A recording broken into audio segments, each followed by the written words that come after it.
जिंदाबाद जिंदाबाद जिंदाबाद, हमारी एकता जिंदाबाद जिंदाबाद जिंदाबाद, हमारा भाईचारा जिंदाबाद जिंदाबाद जिंदाबाद, हमारा संघर्ष जिंदाबाद जिंदाबाद जिंदाबाद। आवाज दो, आवाज दो, छत्तीस जात का भाईचारा जिंदाबाद जिंदाबाद जिंदाबाद, चौटाला मुर्दाबाद मुर्दाबाद मुर्दाबाद। जय जवान जय जवान जय किसान। से लगातार रास्ते की मांग को लेकर के जो धरना प्रदर्शन आपका चल रहा है, इसकी अध्यक्षता कर रहे सम्माननीय अध्यक्ष जी, रोड संघर्ष समिति के अध्यक्ष बड़े भाई एडवोकेट ओम प्रकाश कोहली जी, तमाम संघर्ष समिति के पदाधिकारीगण, यहां उपस्थित भाई सतेंद्र सारण जी, भारतीय किसान यूनियन के युवा जिला अध्यक्ष भाई रामकेश नैन, भाई संदीप शिवाज जी, भाई भोला जी। देखिए, लगातार 13 दिन से आपका आंदोलन चल रहा है और जब पुरानी सड़क को बंद किया उस समय जो वैकल्पिक मार्ग आपने लिया तब भी 24 दिन धरना देना पड़ा था। 34 दिन यहां के विधायक हैं, उनके आश्वासन पे और उनके कहने पे धरना का समापन हुआ। वो रास्ता भी लगभग 1 साल के करीब चला और उसके बाद उसको भी बंद कर दिया। और हम बार बार इस बात को कहते हैं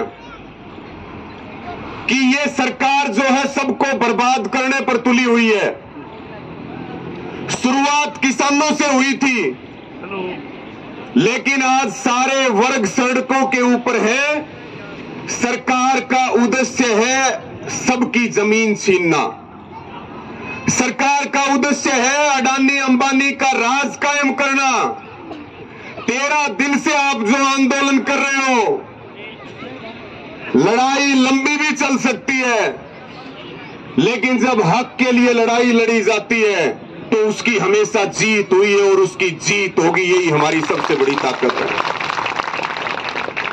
रास्तों को लेकर के बहुत धरने चल रहे हैं। पिछले दिनों पलवल जिले में कट की मांग को लेकर के मिंडकोला में आंदोलन हुआ।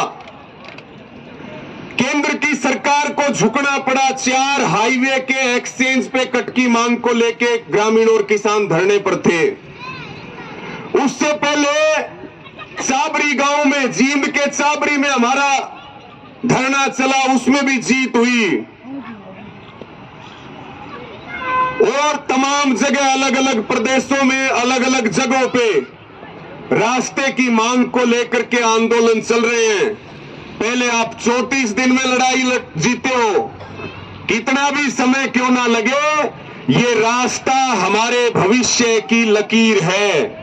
ये रास्ता नौजवानों का भविष्य है। इस रास्ते की मांग के लिए हमें चाहे जो कुर्बानी देनी पड़े हम देंगे, लेकिन रास्ता लेकर के रहेंगे। साथियों, यहां जानकारी भी मिली, तमाम साथियों से बात भी होती है। कल भी आना चाह रहे थे, लेकिन हमें धमतान साहिब जाना पड़ा और वहां भी आंदोलन की जीत हुई। सरकार को 6 दिन में घुटने टेकने पड़े। एक किसान की शहादत भी हुई वहां पर। लेकिन बड़ी बात यह है, मैं विधायक का बयान भी मैंने सुना। आपके विधायक है जोगीराम सिहाग। वोट किसने दिए बताओ? हमने दिए। आपने दिए। विधायक की जिम्मेदारी क्या है? चोर चोर मोसेरे भाई। अपने गांव में कहावत है, बोला भाई एक मार दे और एक पुचकार ले। ये काम होता है कि नहीं होता है? जोगीराम सिहाग कह रहे हैं, जोगीराम सिहाग कह रहे हैं कि दुष्यंत चौटाला ने मेरा फोन नहीं उठाया, और हम ये कह रहे हैं ये बरगलाना बंद करो, बेवकूफ बनाना बंद करो जनता को। आपका फोन नहीं उठाया, आप आकर के धरने पर बैठ जाओ, दुष्यंत चौटाला को यहीं बुला लेंगे, ये भी पक्की बात है, आकर के बैठ। और जब वोट हमने दिए, हम सड़क पर बैठे हैं, तो आप एसी में क्यों बैठे हैं? अगर आपकी सरकार में नहीं चलती, छोड़ दो सरकार को, सरकार का विद्रोह करो, सरकार का विरोध करो। हम एमएलए बना सकते हैं तो हमारे साथ खड़े होंगे तो इससे भी ऊंचा बना देंगे, नहीं तो जहां है वहां भी नहीं छोड़ेंगे। कान खोल के इस बात को सुन ले। ये बेवकूफ बना रहे, रात के अंधेरे में सड़क को खोदा कि नहीं खोदा? हाथ उठा करके बताओ। ये गुंडागर्दी चल रही है। दुष्यंत चौटाला ने एयरपोर्ट की बात आती है, अंतर्राष्ट्रीय एयरपोर्ट बनेगा।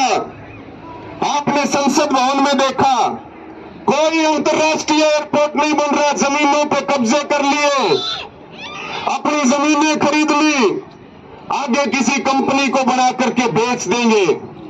ये पूंजीपतियों की सरकार है।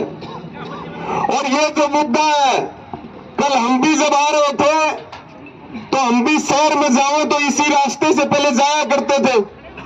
हमें खुद को भी कई किलोमीटर घूम के आना पड़ा, कई किलोमीटर घूम के जाना पड़ा। करीब करीब 25 किलोमीटर का सफर इन्होंने बढ़ा दिया।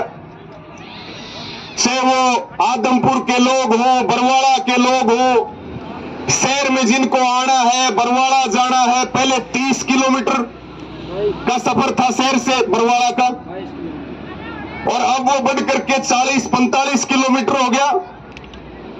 यानी कि हमारी जमीन का रेट 1 किले का करोड़ों रुपए रेट था। रास्ता बंद करने से उस जमीन का कौड़ियों का भाव हुआ कि नहीं हुआ बताओ? जो कर्मचारी रोज अपने काम पे जाते हैं, जो बच्चे रोज स्कूल कॉलेज में जाते हैं, और यहां सैकड़ों हजारों दुकानें चल रही हैं, धंधे चल रहे हैं, लोग अपना काम कर रहे हैं। चोरी कर रहे थे, सही बात कह रहे थे सत्येंद्र भाई, लेकिन अब तो ये हमारे हकों के ऊपर डाका डालने लगे। और अगर खड़े नहीं होंगे और लड़ेंगे नहीं तो फिर ये सरकार हमें बर्बाद कर देगी, हमें खत्म कर देगी, हमारी आने वाली पीढ़ियों को गुलाम बना देगी। इसलिए जो मांग है कि भाई एयरपोर्ट की दीवार के साथ 110 फुट का रास्ता